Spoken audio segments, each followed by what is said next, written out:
If you would like to earn CPE credit for listening to the show, visit earmarkcpe.com/FPA.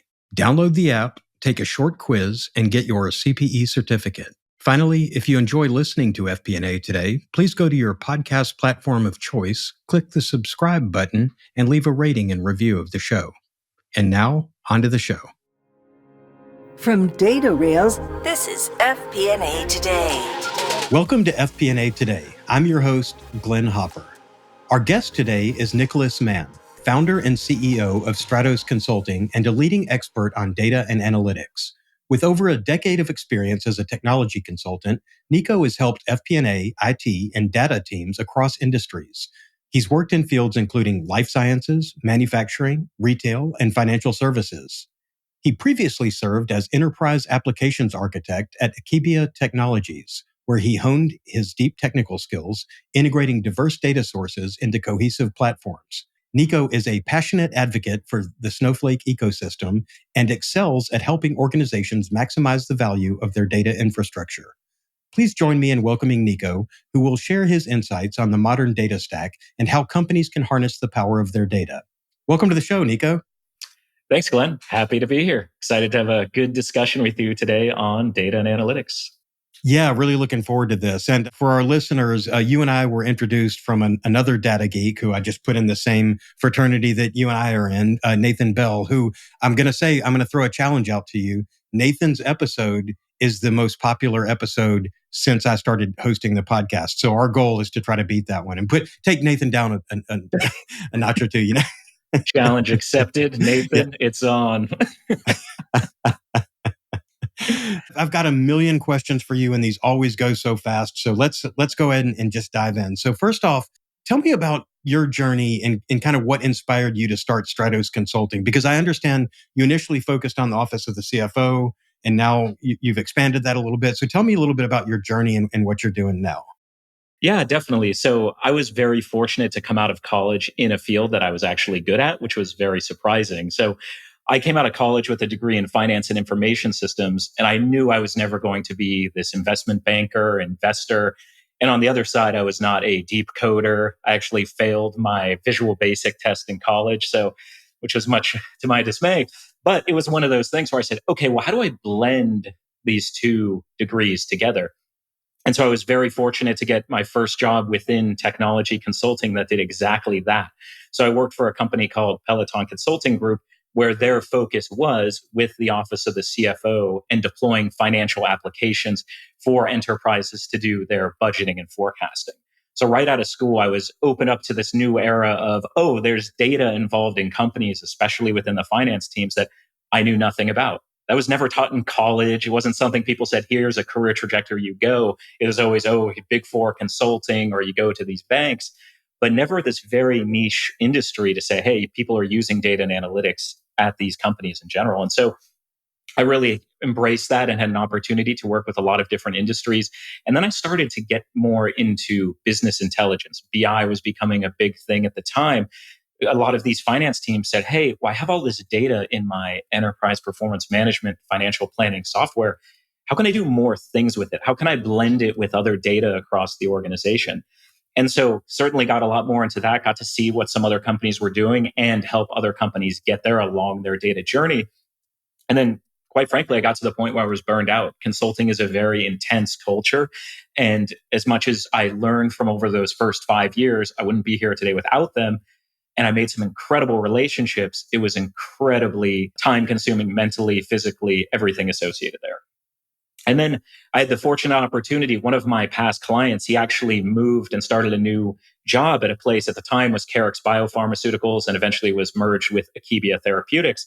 He said, hey, Nico, we're looking for a technical person. You can kind of invent this role however you want it to be. I figured you could help the various teams here from finance to commercial, R&D across the organization and really help them with their data needs. Do you want to have a conversation? And of course, really loved the guy. He's still a good friend today. And so had that opportunity then to meet with his boss, get involved in that culture. And I really, really liked it and what their vision that they were trying to do there.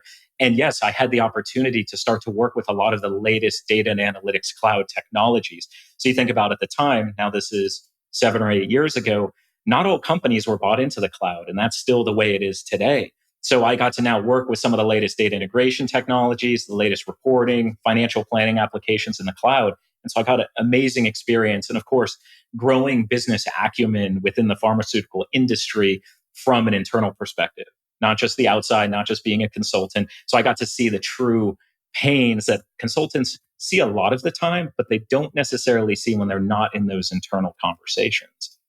And so from there, had an opportunity to make a lot of really incredible relationships there and help out in many ways that I could, and doing things like integration work, managing the commercial data warehouse, helping them with, at the time, they're on Host Analytics for a financial planning platform. So being the admin of that, and really just bringing data across the organization and automating it in as many ways as possible. Because as a lot of you probably know, there are a lot of manual processes that get overlooked, especially within finance and FP&A, as well as just other parts of the organization. And so that's a long way of saying, hey, I went from consulting to the corporate world, but I found that the corporate world was a little too slow for me. People had all these visions and ideas, but nobody wanted to execute against it. And it was just, I'm somebody who likes to move very quick and bring value and learn and grow and work with amazing people. And that was great for a while, but then it got to the point where that was no longer the focus. And our head of FP&A at the time, he said, hey, Nico, I'm going to another company. I'm going to be a VP of FP&A over there. Just want to let you know this is my last day. And then the week after that, he said, hey, I'm looking for a financial planning tool. Can you give me a recommendation? Did some demos with him to show him what it was like. And he's like, well, this is all great, but can you actually implement it for me? And I don't know if he was joking or not, or if he was being sarcastic. And so I thought about it and I said, yeah, I could probably do that for you. And so it was that. It's funny how timing is everything, where I was kind of at this point in my career where I said, hey, I kind of want to go back to something else, or back to consulting, or something new that's fast paced. And this opportunity popped up. And so I formed an LLC, went through the processes of the contract, everything there, had my first project with them, signed that, and then gave my notice to Carix at the time, and then kept them as a client, because of course they wanted to still use my services to support their environment. I've made a lot of great relationships. And really the biggest thing was, hey, I had learned a lot in consulting, and then I'd seen the pains of the corporate environment. Now I wanted to bring this back to consulting, where I could say, hey, let's do consulting right again. This isn't about hyper growth. I don't need to double our revenue every year, bring in all this headcount, bring all this notoriety to myself or the business. That was never the intent by any means. It was, let's work with as many clients as is feasible. We can grow organically. We don't have investors. And then that way we can focus on the culture that we want to build here at Stratos, which is around, hey, people are excited to come to work. They enjoy the people they work with. They don't feel like they're burning out. And of course, the ultimate thing, they're bringing value to the clients and they enjoy working with these clients. And I'm fortunate to say we've had an incredible team. We've grown over the last 6 years or so, and certainly made some transitions. And it's been quite the journey. And so there's a little more to the story there, though, is that when I first started Stratos, as I said, the focus was on the office of the CFO and FP&A and doing financial systems and data just specifically for those functions, even though I had more experience across the enterprise as it related to Carix Pharmaceuticals. So within, call it the last 3 years, we've made the transition to focus more on the data and analytics space across enterprises, because there's so much value you can bring in finance, but finance needs data from other parts of the business, and other parts of the business need finance data. So we wanted to focus on how can we focus more on the enterprise level for data and analytics, and bring that value to different stakeholders in each of those functions. So you can see this progression over time to now get where we are today. Your story is so interesting because there are so many parallels. And I look at what's happening in finance and FP&A today.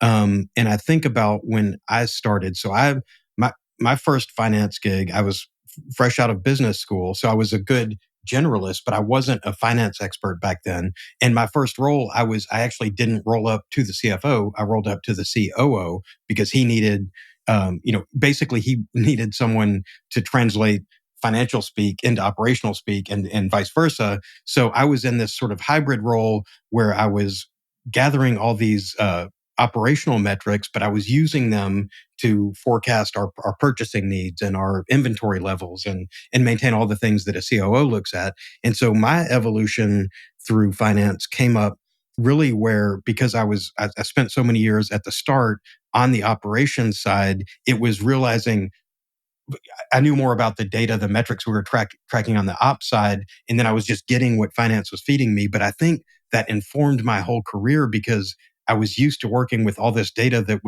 became, I started to see firsthand what the levers are and how these metrics impact the financials. So, and I actually, in that role, ended up running the company's first BI team. I'm dating myself a bit here, but this is the early 2000s when this was happening.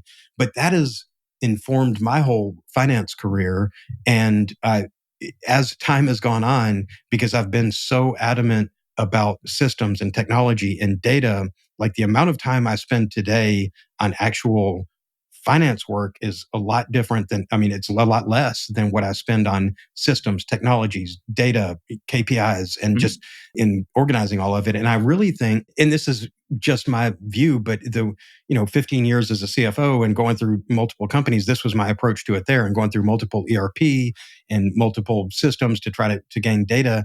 I think finance and operations and all this data are hand in hand. And I would love it if all finance people had this deeper understanding of BI and even data science. And that's what's worked for me. Now, there are still needs, obviously, for the straight accounting and the true FP&A, but I think there's a marriage between those now, and I see the integration there. And so I'm an advocate for why FP&A pros really need to know the BI and data science. And with yours, I know you're more heavily leaned into the data side, especially now that you're not just the office of the CFO, that you're looking across the company. But what are your thoughts on the role of BI and data science for FP&A professionals? Yeah, it's one of those things that I think for a long time, FP&A people, finance people, they stayed very closely within their domain and said, hey, I'm really good at figuring out how to do the budget. I probably have all my spreadsheets to pull all these things together. And then I'm just going to follow a good process, build relationships, and grow from there. And I think that worked for a long time before BI, data science, analytics became more enterprise level. Call it 10, 15 years ago, finance never thought about, oh, I can have my own person who understands analytics or understands the data components in my space specifically. That's an IT function, and I have to rely on IT, and they're a pain to work with. I was in IT, so I can say that it's true. But it's one of those things where now that the technology exists, I think for people to grow, they need to embrace, exactly as you described in your career, embrace some of these other data components that actually drive and help run the business. Because if you stay in your lane and you're just focused on FP&A and just doing that, that's great. You're probably gonna go really far because people need those roles. But I think a lot of ambitious people have this vision for, oh, I want to be a CFO one day. And that's amazing. And the best CFOs I've ever worked with, well, they have a broader understanding of the business needs, not just at a high level on how to do that from a budget, but they've been there. They've taken on responsibilities and seen those inner workings of how data is impacting the rest of the business and the pain that people have to pull some of that data together for some of the most, what you would think are rudimentary questions, like, what are my sales numbers for the upcoming forecast? What is my revenue for the last quarter? Oh, well, does that in factor in all of these management adjustments or other elements that would come into this normally? Oh, well, no, I have to go pull these from different places. So until you've actually lived that and done that, it's hard to get a full appreciation for how valuable that skill set can be and will be long term from a data perspective for FP&A. But I would say that applies to any other leaders within different functions. We're in the era where generalists, plus, if you think of that T model, okay, I'm deep in something, but I'm broad in a lot of other ways. That's going to take you so far in a finance or FP&A role, because you're not someone who just says, oh, well, that's not my job. You say, I probably have a pretty good idea of how to do that, even if I haven't done it before. Let me give it a shot, see if I can help you out. Let me go get the data you need. And then people are going to see you as an advocate and want to advocate for you. Like, wow, they were really helpful. And that takes you farther in your career than so many things as well, too. Yeah, and that's such a great point, because when I started my career in FP&A back in the Stone Age, there were very much these data silos, and everybody was protective of their information. Like I said, worked for the COO, so I had to fight tooth and nail to get access to the financial data that I needed from the controller, who was just, he was hanging on to it. But since then, you've seen the whole concept of business partnering, where you have embedded data scientists or embedded FP&A people within departments and within different organizations. And really, I think the evolution of the role of the CFO has gone from, you used to be able to stay in that ivory tower of finance and accounting, and you would say, I am a mile deep on, I know every gap rule, I know every SEC, I know all the components that I need to of finance. I don't care what we're selling. I don't care what the widget is, just I'm reporting on it. But the nature of, and I think because there's so much more data and the people realizing the power of it, you've had to expand. You couldn't just be that super deep domain expert. You had to understand the business. So I think it sounds like you and I have seen the sort of same evolution in the profession, and I think it's making it a more powerful and a more understood profession too. And the more we can embed ourselves across functions in an organization, the more we move away from being seen as that cost center. IT and finance both get labeled with that of what value do you're just a necessary expense, but we're showing, and as we get better and better at using our data, we're showing that we have increased value in decision making and prediction and explanation of why we hit or missed our numbers and what we need to do to drive them. And I want to add something else to that point too, because data as a whole, we use the terms data and analytics. Wow, there's a lot of things that can go into that, and from a business perspective to how you analyze the information. I think the value related specifically to FP&A is you need to focus on, well, where's my, I hate the term low-hanging fruit, but I'm going to use it here. Where are my quick wins in this sense? Because you don't necessarily need to say, oh, I need to do all these things with AI because that's cutting edge. You need to look and say, well, where am I spending my time on data tasks that could otherwise be automated? And I'll give you a perfect example. At one of the companies I was working with, there was a head of FP&A, and it was an FP&A team of 4. It wasn't huge. He told me he was manually downloading data from their Oracle ERP. He was then putting it into Excel. He was doing some pivots to make sure it aligned. He would cleanse the data a little bit, maybe enrich it with some additional attributes, and then load it into their financial planning system to do their budget and forecast. So I immediately was like, what are we doing here? This is something we can automate within a week or less, just so you're not doing this on a regular basis. And so that's a long way to say data doesn't need to be this, wow, pie in the sky vision. I need to accomplish all of these things. Look for the things where you're spending the most time as an FP&A professional and start questioning why. I think so many times people are brought into a company and maybe they're junior, mid-level, and it's like, hey, here are your tasks. You need to go do these things. Okay, cool. Do them diligently. You get faster at doing them. But you need to take a step back and say, and ask, why am I doing these in the first place? And not only why, is there a better way to do it? And then, let me do some research to see if there's a better way to do it, because maybe you don't have the internal stakeholders to support you in that journey. But when you start bringing that kind of value, as little as you might think it is, those are the game changers. Because when organizations, happens all the time, they go through transformations where they go through layoffs, they go through reorgs. And when they're choosing people, who to keep and who to stay, if you're someone who's grown their business and have saved them money so they don't need to hire additional headcount, you're a keeper. And that's not going to change. Anyone else who's just following tasks and does the same old thing, I hate to say it, but they're going to be looking for other people to stay because they want people who are innovative. And innovation does not mean cutting edge. Innovation means, how do we do things better using the tools that we have? Again, I love hearing you say that, because I think that the success that I've had in my career, I can attribute to, there's a quote that I think it's often attributed to different people, incorrectly, to Steve Jobs and others, but it is, if you want to find the most efficient way to do something, give the job to a lazy person. And so as you're talking about all the ways that we can move forward, for me, it was, if I had to spend 2 hours a day or 2 hours a week doing the same task over and over, this isn't how I'm going to spend my time. I'll spend 100 hours trying to automate it, but then my ROI is I get those 2 hours back every day or every week or whatever, and then I'm off doing something else. And I think that's the way we need to think about our processes. And as AI makes more, and AI and just technology in general makes allows us to automate more and more of these kind of menial tasks, the tasks that led our group to be considered a cost center, where we're just doing data entry and not adding a lot of value. We need to shift away from that and get to where we can add value.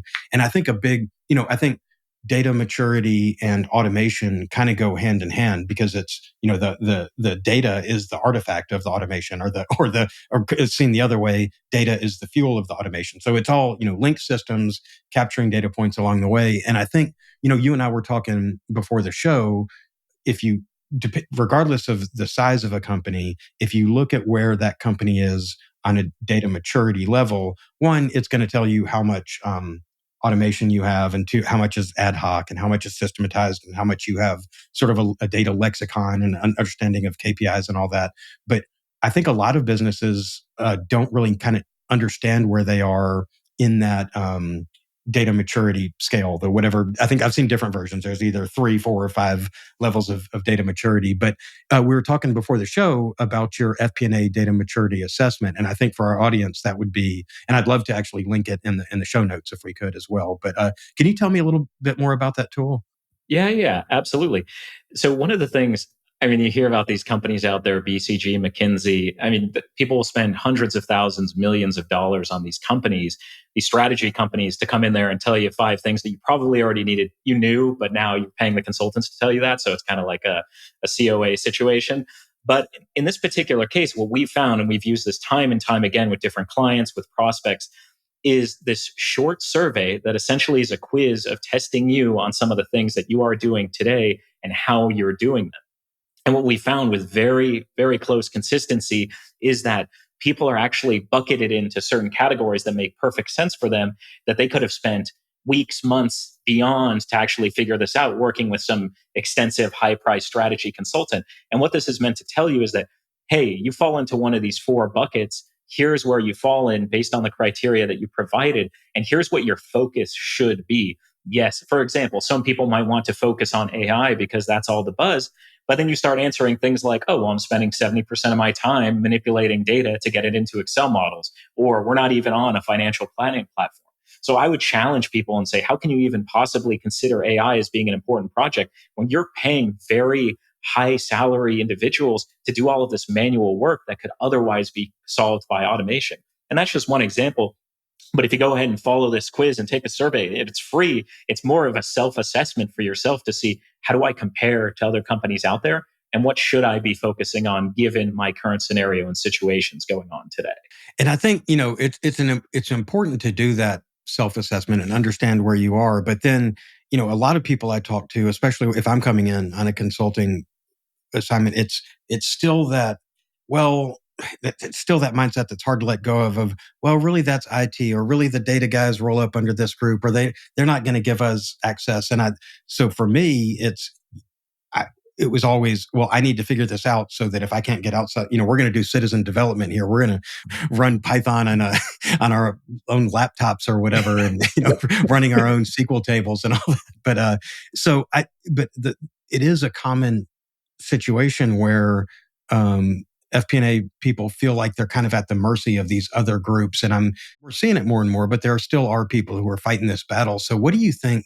I mean, how could finance and analytics be integrated to create? How can you get over that data silo and get access and integrate analytics, BI, finance all together to create, to add power to the FP&A function? Yeah, and I think it really depends on the size of the organization. For companies that tend to have, say, smaller FP&A teams, call it 1 to 5 to 6 to 7, there's going to be opportunities for individuals to stand out, and kind of like what we were talking about earlier, is go take on additional responsibilities outside of the function just to learn the business and understand the data needs associated with them. Those people may not go and actually solve them right away, but they can then at least partner together and say, okay, are there some quick wins that we can solve together? Can IT solve them? Or do we need to figure out a roadmap to actually solve these together by bringing an external partner? Or once they grow to that scale to be able to afford these things, they can then go in and do that and support those initiatives. Now, as you start growing though, and you become a team, you probably call it over 100 million, you're maybe a couple billion, anywhere in between, your needs of your organization grow.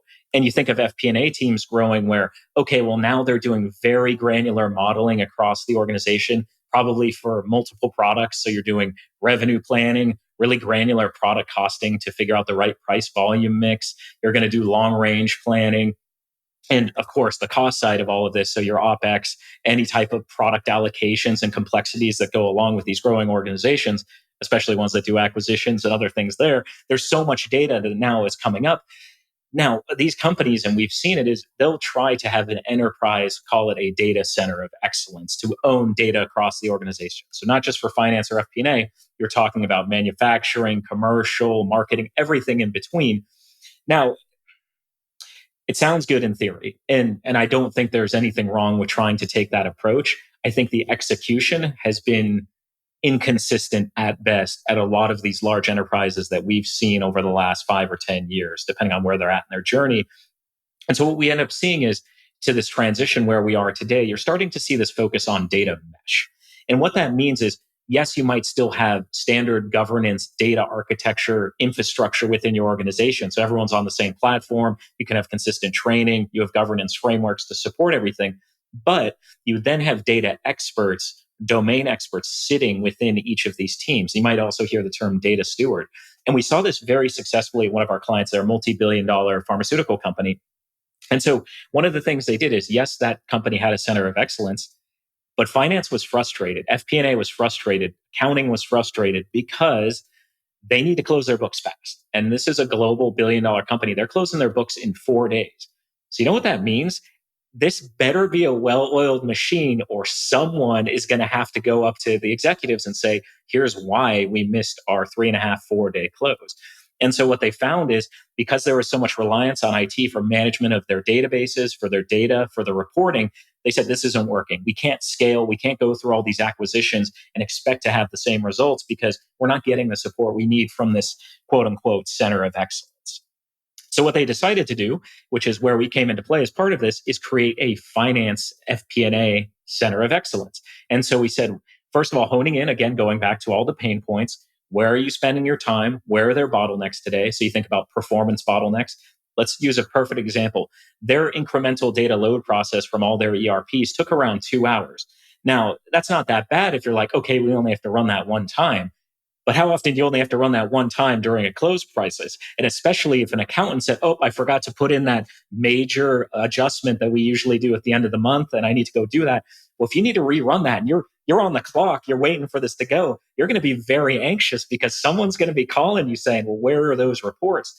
And so these are where we look for opportunities to say, hey, let's fix some of these performance issues. So we got that incremental process down from 2 hours to, I think it was 20 or 25 minutes. So now they were able to run this consistently. Didn't matter if somebody forgot. Of course, they want to stay on that schedule and everyone's really focused on getting things done, but nobody's perfect. Things happen. And that way you can adapt and focus on that fix when the time comes. Now, the reason they were able to be successful with this as well, if you think about reporting, so if IT owns all the reporting and any kind of change needs to go through extensive version control, it needs to go through SDLC, software development lifecycle, that could be a 3 to 5 week migration process. 3 to 5 weeks, you're in another month, you're on to the next close. That's impossible. So what we said is, well, within Tableau, let's actually build out the things that require the most sensitivity or adjustments on a regular basis. And that way, when you focus on, you hear the term last mile reporting, that people in FP&A using their data steward could actually make those adjustments. And there was, don't get me wrong, there was quality and governance and checking and around all of this, but it could work at the speed of FP&A, which is a lot faster than IT or the rest of the business when it comes to their data needs. And so they saw so much success with this. And unfortunately, this company over the last few years, they went through multiple reorgs where they actually had to do a lot of layoffs. Their drug lost exclusivity. It happens all the time in the pharmaceutical industry. And so because they had all this process in place, they had the center of excellence, they had automated integration processes, their reports were automated. A lot of what they used to do in PowerPoint and Excel, they weren't doing because it was all in Tableau. They actually were able to run a significantly leaner team. Call it they're at a team of 25, 30 FP&A people, and now they're down to just a handful of people running the most business critical processes because all of the data is automated. And so that's a long way of saying data doesn't have to be AI. It doesn't have to be cutting edge. It can be what makes people's jobs easier so they can actually focus on the value that they're bringing to the company. Because now they're in steady state mode and they don't need all those people for growth because they're not growing, but they can run their business critical processes. So focusing on functional domains around the idea of an enterprise center of excellence goes a long, long way for productivity. FP&A Today is brought to you by Data Rails, the world's #1 FP&A solution. DataRails is the artificial intelligence-powered financial planning and analysis platform built for Excel users. That's right, you can stay in Excel. But instead of facing hell for every budget, month-end close, or forecast, you can enjoy a paradise of data consolidation, advanced visualization, reporting, and AI capabilities. Plus, game-changing insights giving you instant answers and your story created in seconds. Find out why more than 1,000 finance teams use DataRails to uncover their company's real story. Don't replace Excel, embrace Excel. Learn more at datarails.com. You mentioned a couple of tools out there, and I'm always, I've worked with a lot of software providers and have used a lot of these software tools, and I think they all have their place. So I want to be careful. Like, I don't ever shill for one, software over another, but, whether somebody's using Tableau or Power BI or another reporting tool, I think that there's the foundation level of the data, and whether it's a data lake, data warehouse, however you have it organized, understanding what it is, which data to use, what our source of truth is, and all that. As an example, I know you're a big Snowflake guy, but so like Tableau and Snowflake, the modern tools, and as people progress through their levels of data maturity, talk a little bit about how these modern tools, and so, the reporting layer, and then the structure of the data, and the sort of cloud architecture and all that, how do these new tools help finance teams advance their capabilities? Like, so the point you just referenced, where they went from 25, 30 to many fewer FP&A people, but I'm probably getting at least as good, if not better, results because of the tools. Walk me through this a little bit. Yeah, the technology is very interesting because the barrier to entry to the data, call it data infrastructure in general for teams, even 5 years ago, but let's go back 10 years, it was very difficult because most companies, call it, maybe they're on SAP, ERP, or Oracle, or something else. They would, or Microsoft. They would always be that shop. They'd be like, I'm an Oracle shop, I'm a Microsoft shop, I'm SAP. So that means I have their ERPs, and then I'm also going to have their data integration tools. I'm going to have their analytics platforms. Now, as a lot of you know, not all of these companies are perfect at everything, because if they were, all these other companies wouldn't exist. But the point is, these were very challenging environments to stand up. Let's say you were somebody in FP&A and said, oh, I just want to source data out of my ERP because I want to do exploration on this data to see how we can do additional reporting. I don't know where we're at yet. So you think of kind of almost like a mini data lake. And then you want to say, okay, well, now let's model the data into a data warehouse, a data mart, to see how we can use that. That was a no-go, because IT would be, well, first of all, we own the databases. How dare you tell us to do what to do with the databases?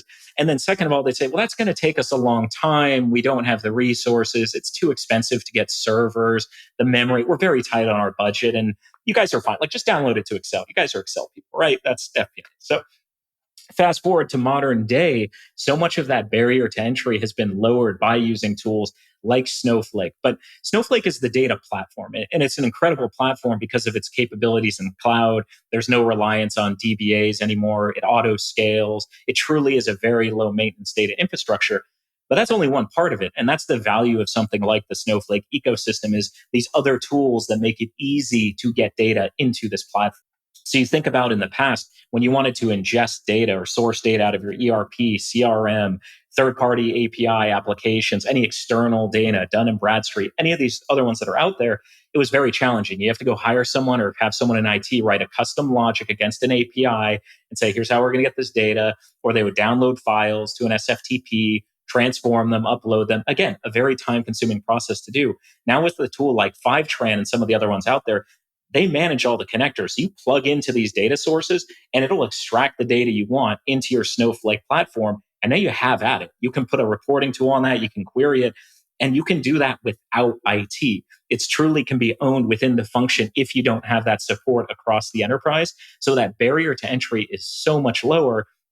And people say to me all the time, oh, Nico, I could just custom code that. Or let me go hire someone to custom code that because that'll be cheaper. Okay, well, you did that one time. What about the next 20 times when you need to go add in new connectors or you need to fix something? Are you going to go hire this high-priced consultant to do this every time?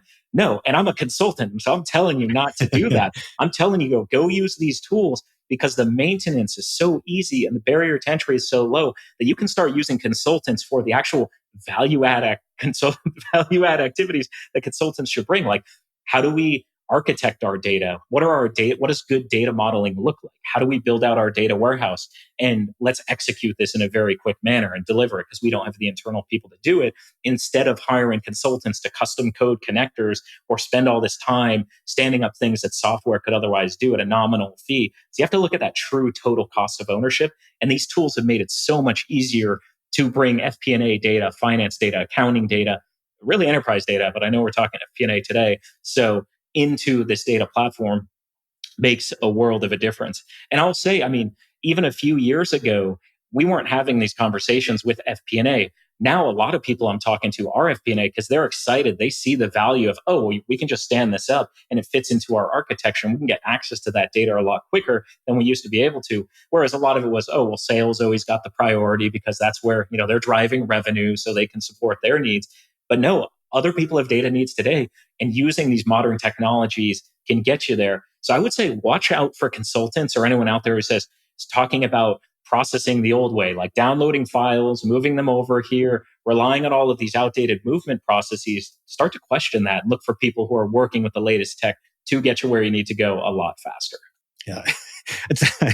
I think I have to apologize. At some point in there, I might have blacked out because I went into like a Hadoop PTSD moment, and I was just thinking back to, just dealing with data in the early days and just waiting on the overnight, uploads and the long reports and the cron jobs and all the stuff that we were doing that we were waiting on data. So yeah, wow. Okay.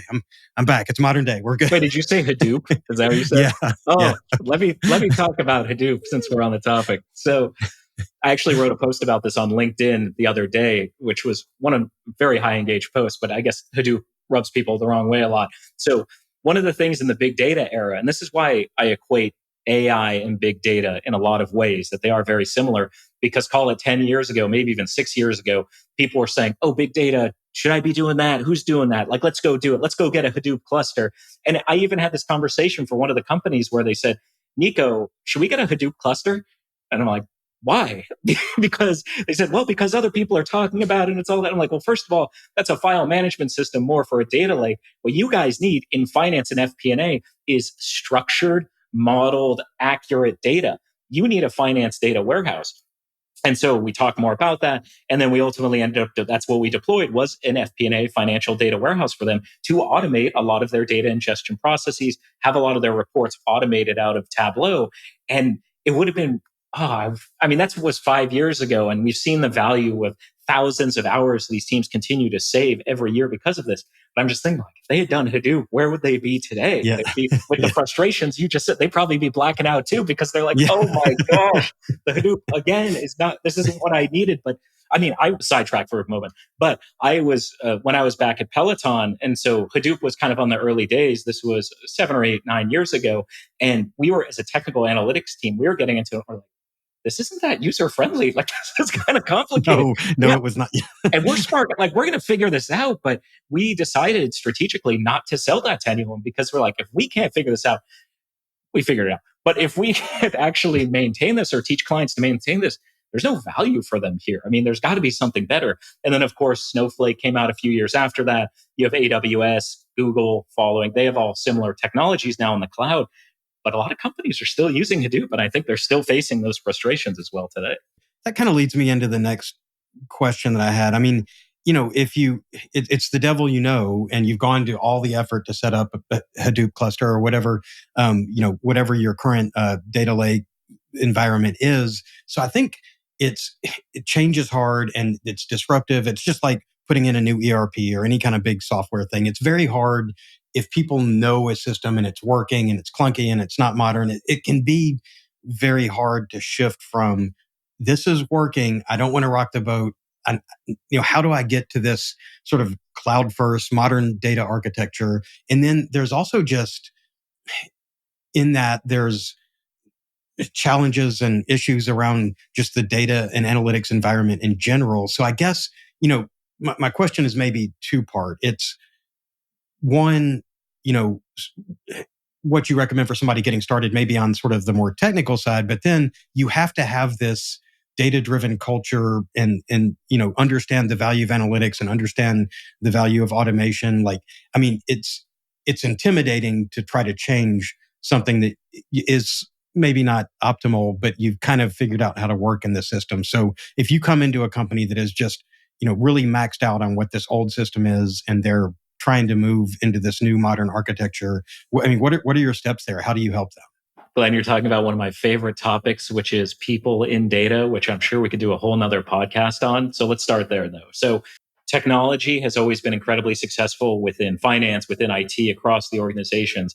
But the adoption, the change management behind it has been one of the most challenging things that companies have wasted so much money on this tech only to find that nobody's using it because they didn't go through those proper channels to see, are people actually going to get value out of this? And so whenever we go into an organization, usually it is somebody who there's probably a project sponsor or stakeholder. They may be director, VP, C level, depending on how large the organization is. But we like to learn what are some other things that are going to be, or other people, departments that are going to be directly impacted by this change. So those are some of the areas that we start, because a lot of time people say, oh yeah, no, this is just for us. This is just for us. And then as you progress into this larger project, you find it's not just for them. And there are a lot of people who get really frustrated because you say, oh, well, you didn't include me. And why didn't you ask me about this? I'm the expert on this data, or I know this process. So as part of our deep discovery sessions, we start to really drill into those details to find out what's truly going on and where those pains are. And they tend to be well beyond either the data, IT, or finance functions. It's in support of the subject matter domain experts in general. And so once you start to find that, you then you want to identify, well, let's see how we build relationships with these people and get them bought in. And that's not a consultant thing. We can guide that process, and we do that all the time. But ultimately, it has to be the internal stakeholders, because we want to see them succeed, because once we're gone, it's on them. So they need to go start to facilitate engagement and excitement for these types of initiatives. And a lot of that comes down to, let's say you've never met with somebody and somebody in HR is struggling with data, or somebody in sales or marketing, and maybe they're a little introverted, they kind of like stay in their lane. I would just set up a meeting with them. We've seen this time and time again. Just set up a meeting. Hey, John, want to talk to you just to understand some of the data pains. We're working on this initiative and we think it might help. It's helping us in finance, so we want to see if it can help in HR. Would you mind meeting just so we can chat? And then you spend that time mostly just listening, asking the questions that are relevant to this and understanding what their data challenges are, their analytics challenges, where a lot of their time is taken, what's frustrating, what's keeping them up at night, what at the end of the day are they dreading the next day because they have to do it. And then you document and you capture all of those pieces. And then not only do you say, okay, well, John, thanks for meeting, appreciate it, and then never talk to them again. And that's what happens a lot of times. There's no execution, there's no next steps, there's no project management. In that meeting, I would say, hey, John, can we get a meeting on the books for a week out, 2 weeks out? Let's figure out, I want to work around your schedule, but I want to make sure we keep the momentum. And I come back to you with some recommendations on how this new initiative can actually help you. Then I'm going to have conversations with our internal teams. And then when you have that second meeting with John, then you start to set up timelines and say, hey, this is something that can be a quick win for you. Our team's done this before. We have an idea for it. If you're open to us trying it, let's do that. We'd love to spend some time with you to get this set up. Look for those quick wins. You start to build that relationship. And by the time you say, all right, guys, we're going in to launch this bigger initiative across the enterprise, maybe it's a few functions, however you approach it. John's like, cool, yeah, like let's do it. In fact, these guys helped me out already. I'm excited for it. And let's get some momentum going here. Now you have an even bigger sponsor for your project than just the original stakeholder who was focusing on this. And I say all these things. It's not easy. It's not easy at all, but it takes you to go out of your comfort zone, to build relationships. And we've seen it time and time again. Not only are projects successful, but these people get promoted, they move on, they do well in their careers. So yeah, it takes being uncomfortable to make a lot of progress in these areas. And so that's the people aspect of it. And to answer your second question there around how do you actually approach from, say you want to deploy this modern data stack, what's a good approach to do it? Well, historically, we look at, sales vendors come in and say, hey, you're going to get all this ROI out of this analytics tool, out of this database. Wow, look at these cost savings over here based on these few variables you told me. Very cool. Sign now for this 3-year agreement, multi-million-dollar agreement. Those times have changed. And I caution you, for any vendor, be it technology or services, or pushing something like that on you, definitely question it. Definitely get a second or third opinion, because this is the era of easy to stand up data infrastructure. No, it was never like this before. We're very fortunate to have that technology. So what we recommend is there's two things. One, to do an assessment. So an assessment could be anywhere from a couple weeks to a couple months to say, what do we actually want to focus on? What are our needs? well, how do we want to plan these in the near term and long term? Because of course, everyone would love to have everything at once, but that's not realistic. So you need to prioritize things. What is priority for the business? What's going to drive more savings in the near term, long term? You figure out all the challenges, you document the gaps, you look at your current infrastructure and see what the future state could look like. And then once you've defined that future state on paper, you're like, yeah, this seems pretty good. I think this is how the data should flow. We're going to source out of these different systems. We're going to ingest it into this data platform, put a reporting tool on top of it. Then you want to do a proof of concept or a prototype. Don't go buy all of these technologies as much as they'd like you to do that. What you should do is say, either work with a partner, or if you have the internal resources to do it, say, hey, I'd like to do a proof of concept with Snowflake, and I want to ingest the data with Fivetran. I want to transform it with Coalesce. I want to report on it with Sigma or Tableau. There's a lot of tools in these ecosystems, so you need to be cautious of not bringing in all of them, but you want to focus on the ones that actually can add value to you. And then you could do a proof of concept in as short as 3 weeks, maybe ideal is 6 weeks. And then you say, oh, wow, this actually did everything that I wanted it to do. Now let's focus on how this impacts the longer term. And we're going through that right now with one of the largest manufacturers in the United States. He was ready to say, hey, like, let's get this project going. It's a multi-year project. And I said, well, let's take a step back and say, let's actually prove this out. And of course, to me, it would be, oh yeah, like, let's sign, let's get rolling. No, because that leads to failure. So what we're doing is a proof of concept. And I even said to him, hey, if you hate working with us at the end of this, then you can look at other service providers and you get the proof of concept to see the results of that. And of course, that's never gone that way. They've always chose to work with us. But that's the reason why, is because you're hedging your bet. You are showing that you understand the value of this technology. You're showing the business the value of that. And once you've defined that proof of concept, you can say, cool, this will work for other situations because you focused on the most complex issues early on. And then you can focus on signing the contracts with the software vendors and the providers and whatever is going to get you there, or do it internally. But don't take on all this unnecessary risk when we are in the era where technology is so powerful and easy to stand up. Just do a proof of concept.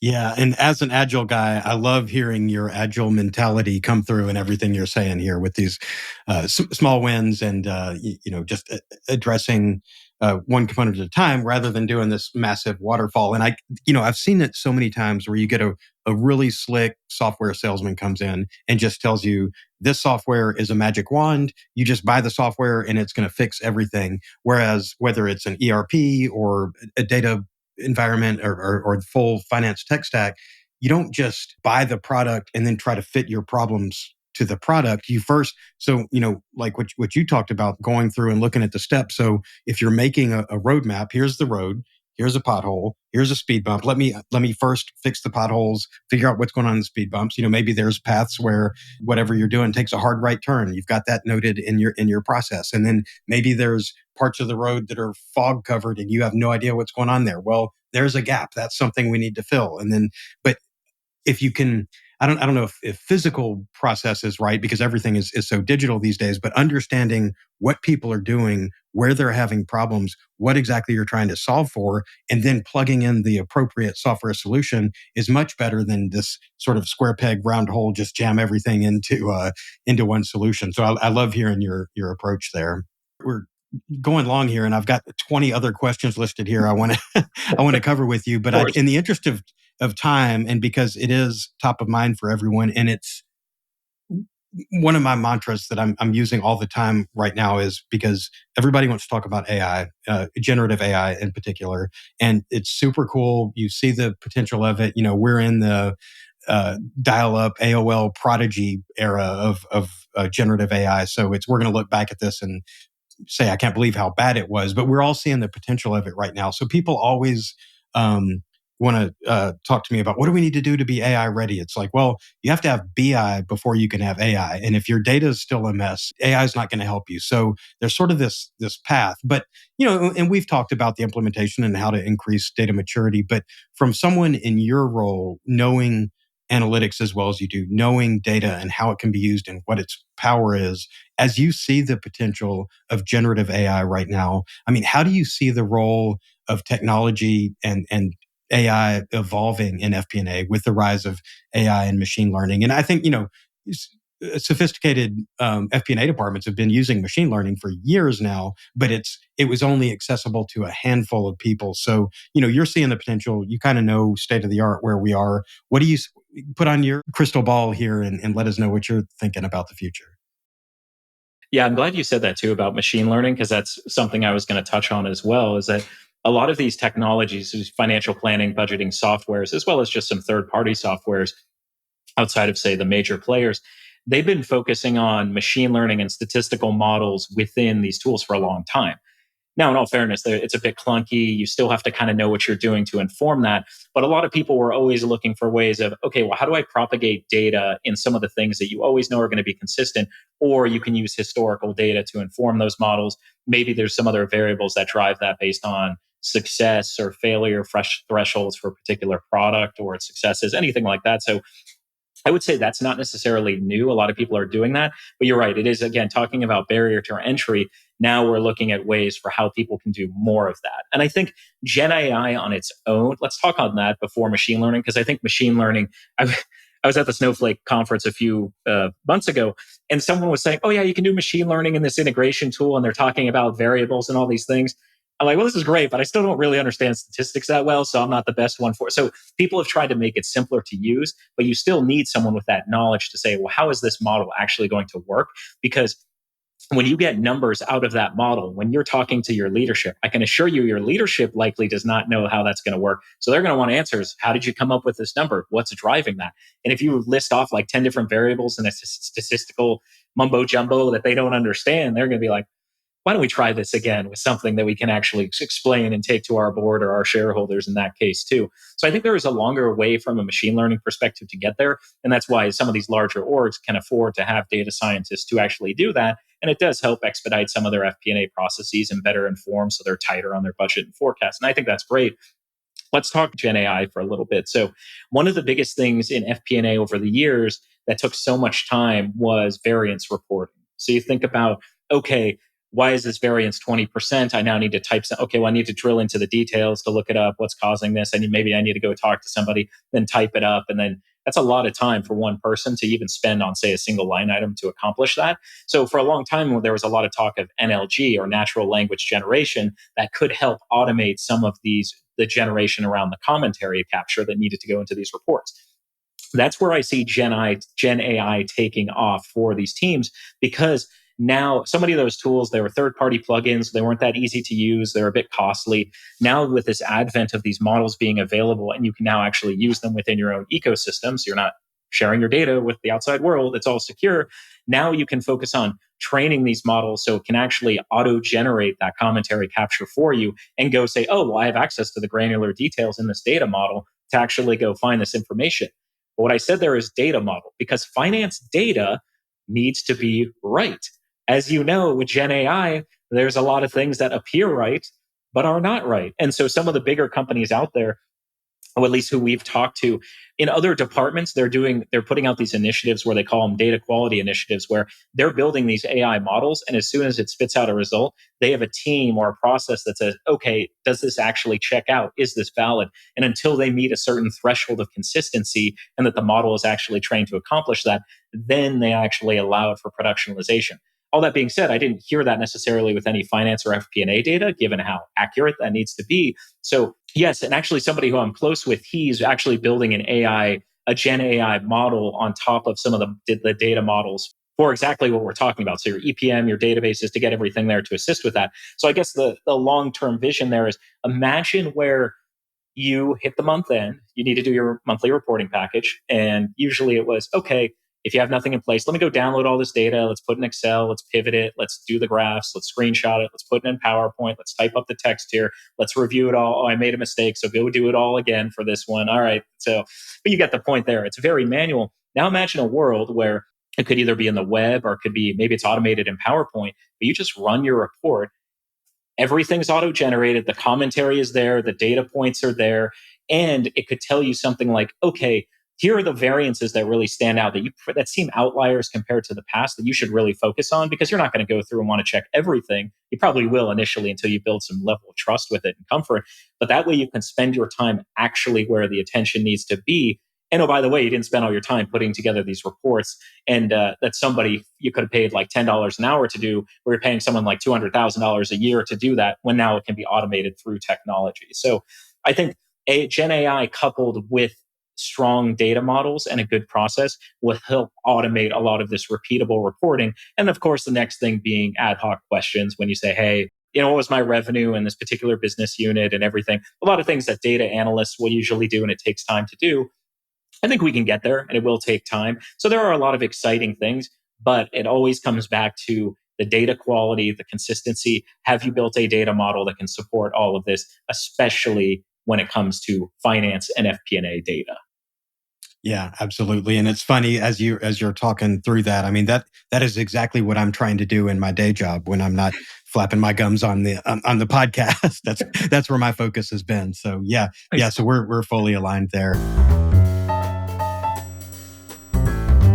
We dove straight into all the data conversation. And we do at the end of every show like to remind our listeners that we are all outside of our geekdom, that we're people too. So one of the questions we always ask our guests is, what's something that not many people know about you that you could share with our listeners today? Yeah. So I think one thing I'd like to share is that just around this rare eye condition that I have, it's called achromatopsia. And I want to bring it up because it doesn't get a lot. It's not a very known condition that's out there, but essentially it limits my ability to do some day-to-day things like driving a car. I can't drive. So it's difficult to cross the street sometimes. I'm very light sensitive. I have color blindness. So all of these things. And I say that in a way to say, yes, there are a lot of things I struggled with growing up and have to deal with, of how to get around kind of like the norm or how people live normally, just some basic things that we take for granted. But I've been able to be successful because I figured that out along the way and found some amazing people to support my career and grow in that way. I mean, something is even as simple as being in a conference room around a conference table and the blinds are open in a bright room. It's really difficult for me to see. And then like I can't see people's faces or the responses that are on their face. So it's one of those things you kind of learn and embrace to adapt to those situations. And one other thing I'll say, with COVID, now that everything is over Zoom and virtual, for me personally, that's made things a lot easier because I can see things a lot better now that I'm closer to the screen. It's helped me, even though there's so much lack of engagement by not being in person, I almost feel like I get a lot of value out of virtual because I can do things that I couldn't necessarily do before. So that's something I just wanted to share in general.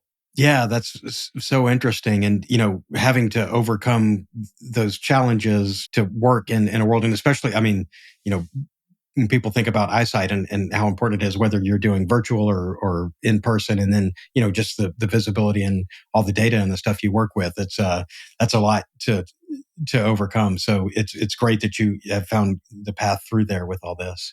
So, all right, our other question that we ask everyone, and we've been so geeked out on such a different level. I don't even know how we're going to bring it back here, but I am always fascinated to hear the responses here. What is your favorite Excel function and why? So favorite Excel function for me, because I used it a lot early in my career, and I still use it sometime today, is sum if. And so especially when you're doing any type of data validation across different grains of data and you need to match it up, and this comes into play especially in major migrations of data from different environments. And yeah, you can write a lot of code to do that, but there are times you had to do it in Excel. And so the sum if saved me a lot of times, a lot of manual effort to actually accomplish that. And I still teach my team that sometimes today when there is that need. And then I think the other thing, I'm just a big pivot table person. I mean, all the time, because we're a smaller company, right? So it's funny, we're a data company, but at the end of the day, we still have a lot of these challenges as well. But at the end, we also don't spend that much time doing these data challenges that companies face. So what I'll do is I'll take data out of certain systems, do some pivots, then enrich that data with my own thoughts, analyses. And it's just, I still like working in Excel. I am a believer of, we're never going to eliminate Excel. Excel is a very, very powerful tool when complemented with data automation, with analytics tools. And that way they go hand in hand instead of just like, oh yeah, let's get everyone out of Excel. Yep. That's excellent.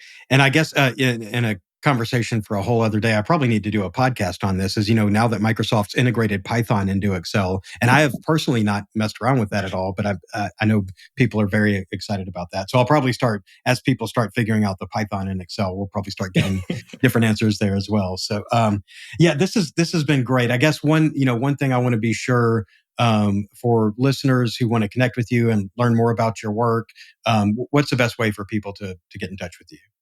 Yeah, I'm a big LinkedIn person, so I'm regularly posting content, mostly on a daily basis about all things data analytics, infrastructure, data modeling, anything related to how you can get more out of your data. So Nicholas Mann on LinkedIn, we'll put it in the show notes. And then you can check us out, stratosconsulting.com. And lastly, I would say if you are in that journey and you're wondering how mature your data strategy is or where you're at with your FP&A data, check out that FP&A data maturity assessment. I think it'll tell you a lot of things. Some you might already know, but there might be things like, oh, that's pretty interesting. So, and definitely happy to have conversations with other people who are out there who want to just talk about data. Well, Nico, thanks so much. This was a great conversation, and really appreciate you coming on. Thanks a lot, Glenn. Really appreciate the opportunity.